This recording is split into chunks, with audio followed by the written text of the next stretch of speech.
जय हिंद समाजवादी साथियों। समाजवादी पार्टी की सूची हुई जारी 5 दिग्गज नेताओं को विधानसभा टिकट। जी हाँ, आज हम बात करेंगे समाजवादी पार्टी के मुखिया अखिलेश यादव जी को लेकर, जो लगातार राजनीति में बने हुए हैं और राजनीति में बने रहने के साथ साथ लगातार अखिलेश यादव जी के नाम की चर्चाएं हैं वो लगातार हो रही हैं और लगातार देश की जनता और उत्तर प्रदेश की जनता अखिलेश यादव जी पर भरोसा जता रही है। और भरोसा जताने के साथ ही साथ जिस तरह से अखिलेश यादव जी ने इस बार के लोकसभा के चुनाव में बेहतरीन, उम्दा और शानदार प्रदर्शन किया, उसके बाद हर कोई अखिलेश यादव जी की तारीफ कर रहा है। और तारीफ करने के साथ साथ अखिलेश यादव जी ने जिस तरह से पीडीए का नारा दिया है, पिछड़ा, दलित, अल्पसंख्यक समाज के लोगों के हितों की और सम्मान की बात की है, उसको लेकर अखिलेश यादव जी गदगद हैं। और गदगद होने के साथ साथ जो लोकसभा के चुनाव में समाजवादी पार्टी ने बेहतरीन और शानदार प्रदर्शन किया, उसको लेकर अखिलेश यादव जी लगातार जनता का आभार कर रहे हैं। और जनता का आभार व्यक्त करने के साथ साथ अखिलेश यादव जी लगातार लोकसभा के चुनाव के बाद पहली बार अखिलेश यादव जी लगातार धुआंधार तरीके से इंटरव्यू भी दे रहे हैं, जहां पर विभिन्न चैनलों के प्लेटफॉर्म पर जाकर अखिलेश यादव जी ने लोकसभा के चुनाव में जिस तरह से समाजवादी पार्टी ने बेहतरीन और उम्दा और शानदार प्रदर्शन किया है, उसको लेकर जनता के बीच में अपनी बातें रखी। और जनता के बीच में बातें रखने के साथ साथ जैसा कि आप लोगों को पता, उत्तर प्रदेश में 10 विधानसभा सीटों पर अब उपचुनाव होने जा रहा है।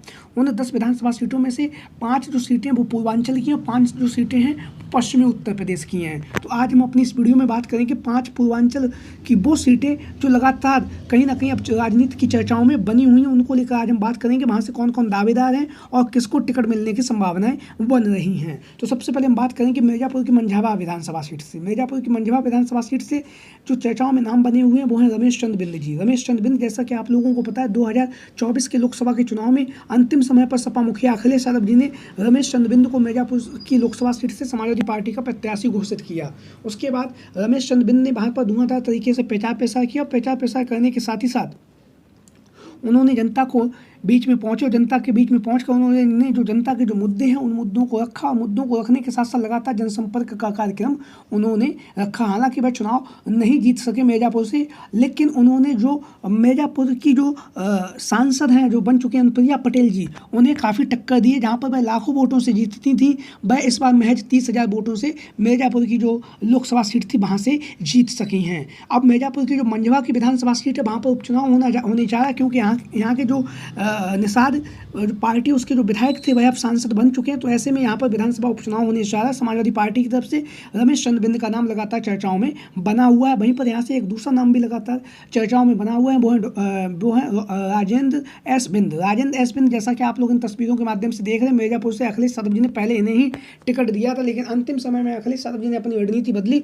और राजेंद्र एस बिंद का टिकट काट कर वहाँ से रमेश चंद्र बिंद को अपना प्रत्याशी बनाया था। लेकिन अब विधानसभा के चुनाव में राजेंद्र एस बिंद के नाम की चर्चाएं लगातार चल रही हैं और जो मंझवा की जो विधानसभा सीट है वहाँ से राजेंद्र एस बिंद भी समाजवादी पार्टी के प्रत्याशी हो सकते हैं। बिंद बाहुल्य सीट है। ऐसी स्थिति में अखिलेश यादव जातीय समीकरण को साधने के लिए यहाँ से बिंद समाज से ही किसी दावेदार को टिकट दे सकते हैं।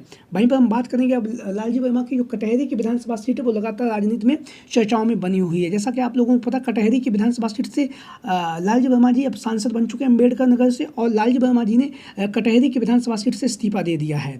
इस्तीफा देने के साथ ही यहाँ पर विधानसभा उपचुनाव होना तय हो चुका है। विधानसभा उपचुनाव में समाजवादी पार्टी की तरफ से अनेक दावेदार टिकट की दावेदारी कर रहे हैं। वहीं पर यहाँ से एक जो टिकट की दावेदारी हो रही है वो है पूर्व विधायक शंखलाल माझी जी, जो 2012 में समाजवादी पार्टी से यहाँ से जीते थे। उसके बाद यह मंत्री भी बने हैं। तो उसके साथ ही साथ शंखलाल माझी जी का नाम लगातार जो कटहरी की विधानसभा सीट है वहाँ से समाजवादी पार्टी के प्रत्याशी के रूप में चल रहा है। वहीं पर जो दूसरा नाम चल रहा है वो है भीम निषाद। जैसा कि आप लोगों को पता, भीम निषाद जी ने सुल्तानपुर से अखिलेश यादव जी ने लोकसभा का टिकट दिया था, लेकिन अंतिम समय पर भीम निषाद का जो टिकट है उसे काटकर वहाँ से रामभुआल निषाद को चुनावी मैदान में उतार दिया था। लेकिन अब कटहरी की विधानसभा सीट पर जो खबरें आ रही हैं वो ये हैं कि अखिलेश यादव जी ने भीम निषाद को आश्वासन दिया है कि हम आपको टिकट देंगे, इसलिए वह लगातार जनसंपर्क और क्षेत्र भ्रमण का जो कार्यक्रम है वह कर रहे हैं। लगातार लोगों के बीच में जा रहे हैं, जनता के बीच में पहुंच रहे हैं, जनसंपर्क के माध्यम से जनता के जो मुद्दे हैं उन मुद्दों को भी उठा रहे हैं भीम निषाद जी। और लगातार समाजवादी पार्टी की तरफ से मजबूती के साथ अपनी दावेदारी भी पेश कर रहे हैं जो कटहरी की विधानसभा सीट है वहाँ से। वहीं पर हम बात करेंगे एक अन्य नाम जो लगातार राजनीति में चर्चाओं में बना हुआ है वो है डॉक्टर छाया वर्मा। डॉक्टर छाया वर्मा जैसा कि आप लोगों को पता है लालजी वर्मा जी की पुत्री हैं। लालजी वर्मा जी की पुत्री होने के साथ साथ पूर्व में बहुजन समाजवादी पार्टी से जलालपुर की विधानसभा सीट से चुनावी मैदान में भी उतर चुकी हैं। तो अब कटहरी की विधानसभा सीट से लालजी वर्मा जी की जो पुत्री हैं छाया वर्मा जी, उनका टिकट लगभग तय माना जा रहा है। जानकार ये भी बताते हैं कि परंपरागत सीट रही है लालजी वर्मा जी की, अब यहाँ से कई बार के विधायक रहे हैं। तो ऐसी स्थिति में कटहरी की विधानसभा सीट से अखिलेश यादव उनके परिवार से ही या तो उनकी पुत्री जो है डॉक्टर छाया वर्मा जी उन्हें चुनावी मैदान में उतारेंगे, या फिर उनकी जो पत्नी है शोभावती वर्मा जी उनको चुनावी मैदान में उतार सकते हैं। तो लगातार जानकारी मिल रही है यहाँ से लालजी वर्मा जी की परंपरागत सीट है, यहाँ से लालजी वर्मा जी के परिवार का ही कोई सदस्य चुनावी मैदान में उतरने वाला है। वहीं पर हम बात करेंगे अब मिल्कीपुर की विधानसभा सीट को लेकर। मिल्कीपुर की विधानसभा सीट जो लगातार राजनीति में बनी हुई है, जैसा कि आप लोगों को पता है मिल्कीपुर की जो विधानसभा सीट से समाजवादी पार्टी के जो विधायक थे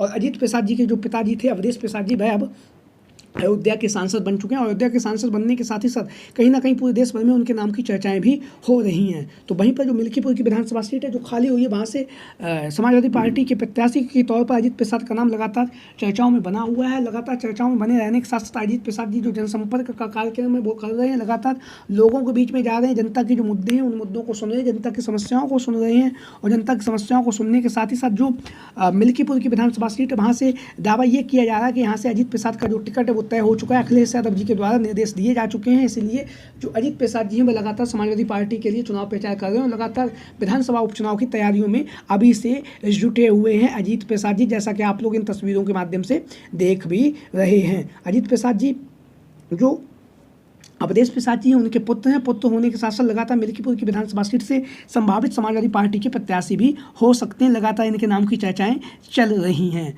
वहीं पर हम बात करेंगे एक पूर्वांचल की एक ऐसी विधानसभा सीट जो लगातार राजनीति में बनी हुई, वो है फूलपुर की विधानसभा सीट। फूलपुर की विधानसभा सीट जहाँ से आप लोगों को पता भारतीय जनता पार्टी की तरफ से जो प्रवीण पटेल जी थे वह अब सांसद बन चुके हैं। सांसद बनने के साथ ही साथ उन्होंने अपनी जो फूलपुर की विधानसभा सीट है वहाँ से इस्तीफा दे दिया। इस्तीफा देने के साथ यहाँ पर विधानसभा उपचुनाव होना तय हो चुका है।